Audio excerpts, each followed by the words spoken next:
there, and welcome back to Weird Soda for Life. Guess who's recorded 2 weeks in a row? Guess who's back? Back again. Soda's back. Tell a friend. Um, yes, I am back, and yes, we are back on a regular recording schedule as far as I can keep that up. Um, but we are going to talk about my top five sodas of 2024. I think there's going to be some surprises in there, and I'll tell you what, without spoiling anything, because yeah, I do want you to watch. Number one came out of nowhere for me. Unexpected uh, and a sheer surprise. So, watch my top five, and we'll talk a little bit once you watch, I guess. So, watch to the end, and let's see where we're going next. See you on the other side. Today we are trying. Um, I got an idea.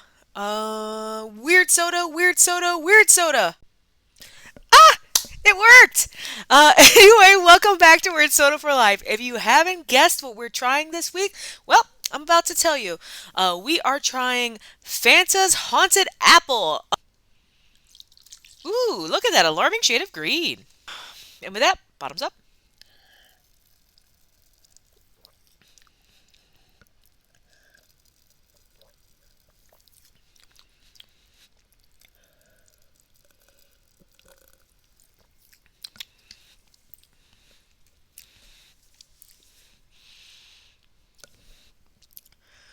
You know, Beetlejuice looks gross, dirty, and disgusting, but this soda is delicious. So I guess good on you, Beetlejuice.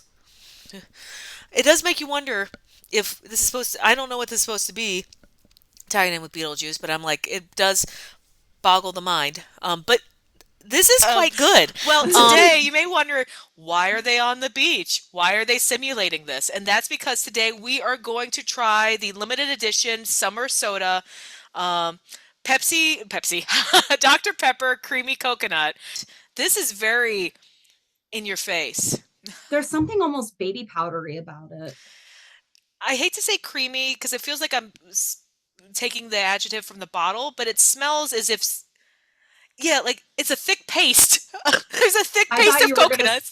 I thought you were gonna say you felt bad saying creamy because you put it in the same category as moist. No, I mean I still don't like moist, but Bill helped me pick out my cup today, and we went with DCFC. of So DC, FC, thank you.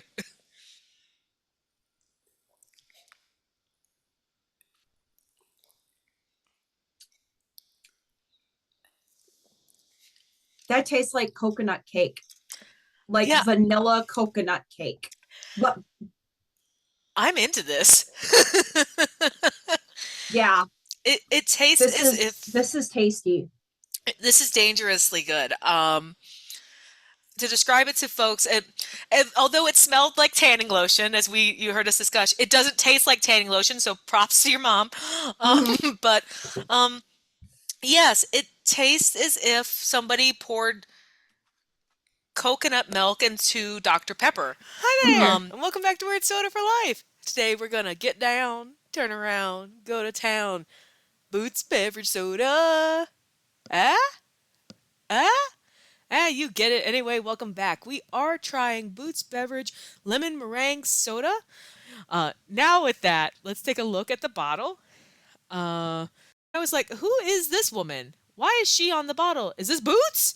And it's not Boots. If you can see from the label, it does say Aunt Myrtle.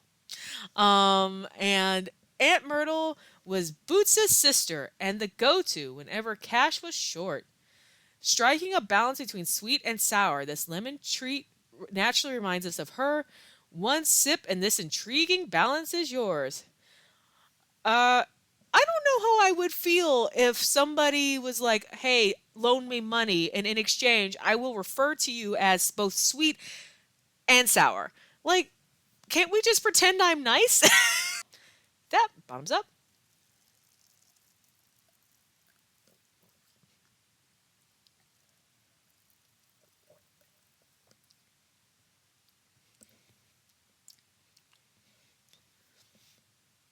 That's delicious.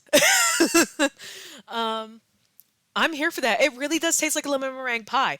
You get the lemon, you get that tartness, you get that sweetness, but it's not too sweet.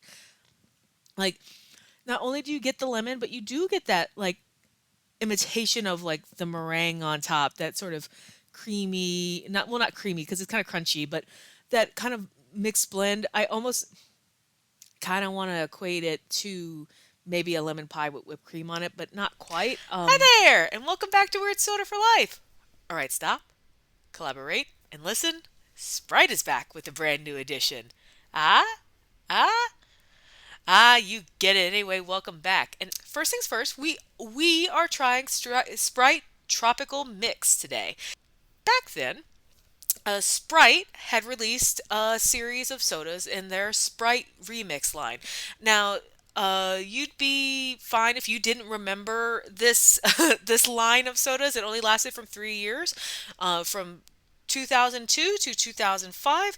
Um, I would call that generously my high school weird sodaling years. As I was doing research, I saw the old labels, and as a side note, if you want to see what the early 2000s thought was hip and cool, go look up these Sprite designs. And with that, I mean, if that's the case, bottoms up.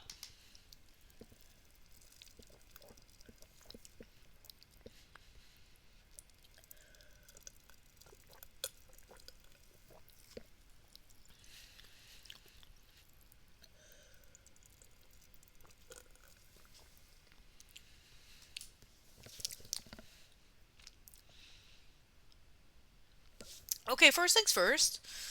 That's delicious. Like, that's really good. I like that a lot. Uh, get on it, Sprite. Figure out your way to get to Michigan. I think this is a Sprite strawberry and pineapple. um, but no matter what it is, it's very, very good. Hi there, and welcome back to Weird Soda for Life. Today I'm feeling a little matopsy, maturvy. Ah, ah, you get it. Anyway, welcome back. This is Materva.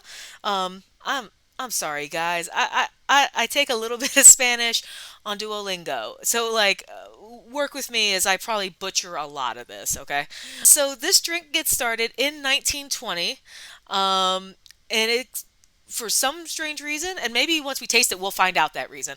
But they add sugar and bubbles, which are like, frankly, two of my favorite things. The ads for this said that it could boost energy, improve digestion, make you a better person. And frankly, I've never drank a soda that's made me a better person. That's not to say that I'm a bad person. I'm just saying that, like, I drink sugar for the caffeine and not for moral standards. What is with all of these sodas pretending to be health tonics? Like, what is this? Why are we just. Is it guilt? Because I think it's guilt at this point that we're drinking sugar and bubbles and we're just like, but surely there's some sort of health factor here that makes this good for me, a person. Um, the answer is no, it's not. And again, if you have bad morals before you drink this soda, you will have bad morals afterwards. So, and it's kind of just an interesting discussion and an interesting look at how these small things like a drink or a food or things like that begin to symbolize so much more than what they are. They symbolize home, they symbolize loss, they symbolize um, like family and tradition. There's, I think, a lot to be said in how things like that trigger your senses also begin to symbolize like so much more than that. Bottoms up.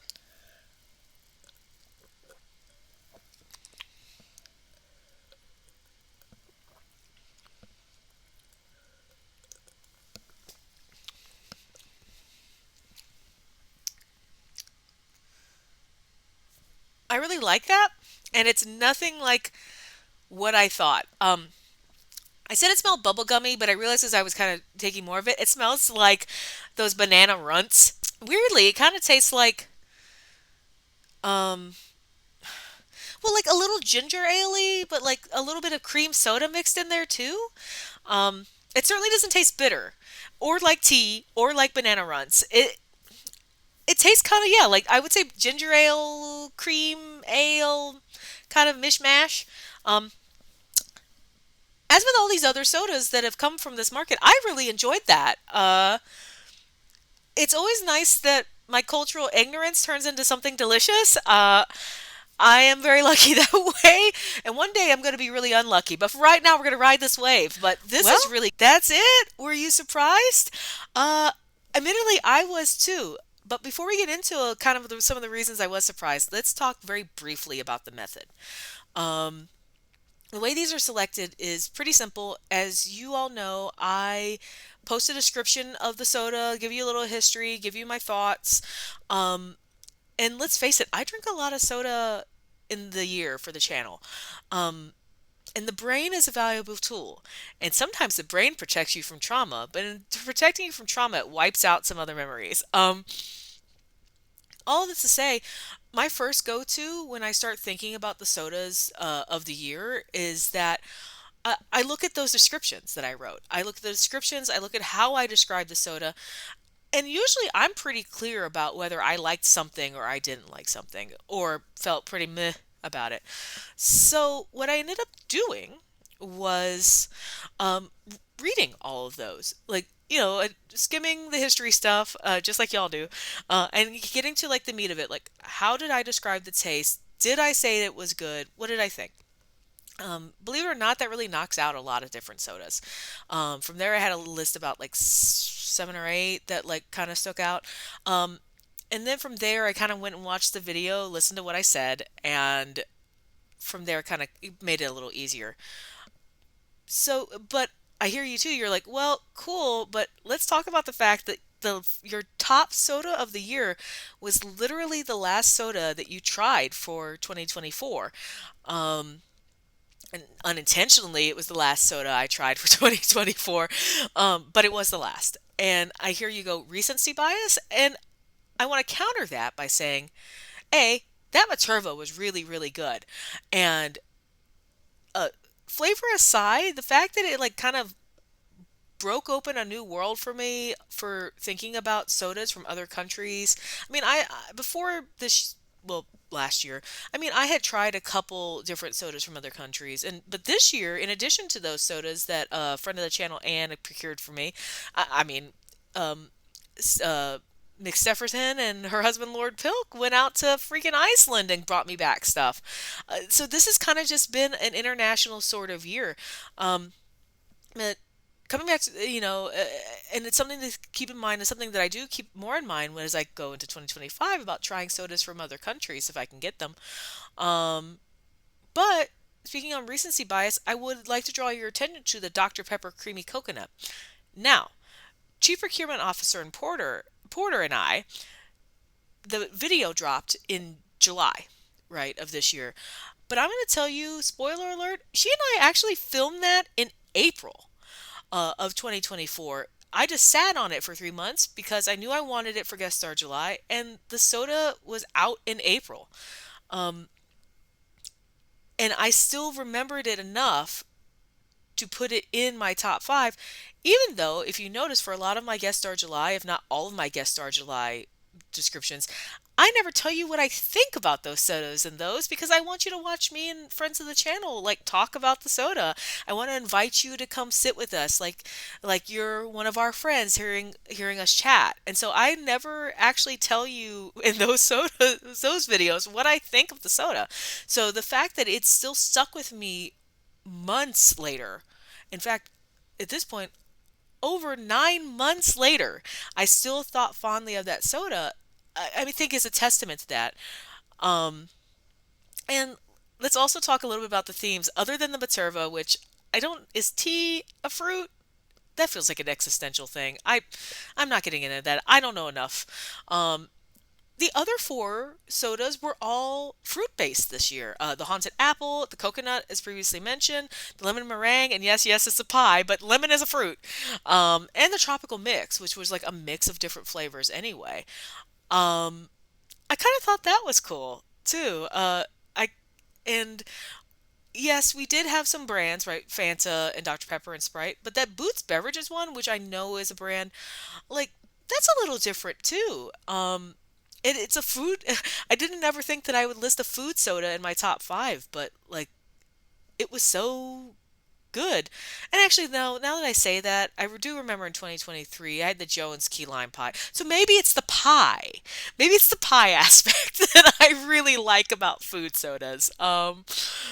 But anyway, I really enjoyed kind of going back over the year's sodas. I'm really excited for what 2025 is bringing.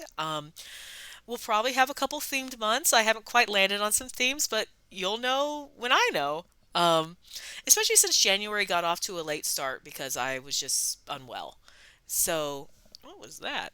Anyway, um, but I really enjoy doing these with you, and I'm really glad that we're back to our regular video time together. Um, And speaking of, next week we are going to try a food soda. You can't get out of January without having a food soda, apparently. But this one I'm hoping is a little bit more tasteful. Not tasteful, tasty? Maybe it's tasteful. I don't know. Chief Procurement Officer Porter actually bought me Jones S'mores soda. And so we are going to see if it tastes like hanging out at a campfire, awkwardly burning hot dogs. Or if it's just a little disappointing. But it's the Jones soda, so either way, it's gonna be an experience. Until next time, drink weird, and thanks for tuning in. Thanks for sticking with me. And you know what? Put more fruit in your drinks, I guess. Whether that's a soda or sangria. See you next time.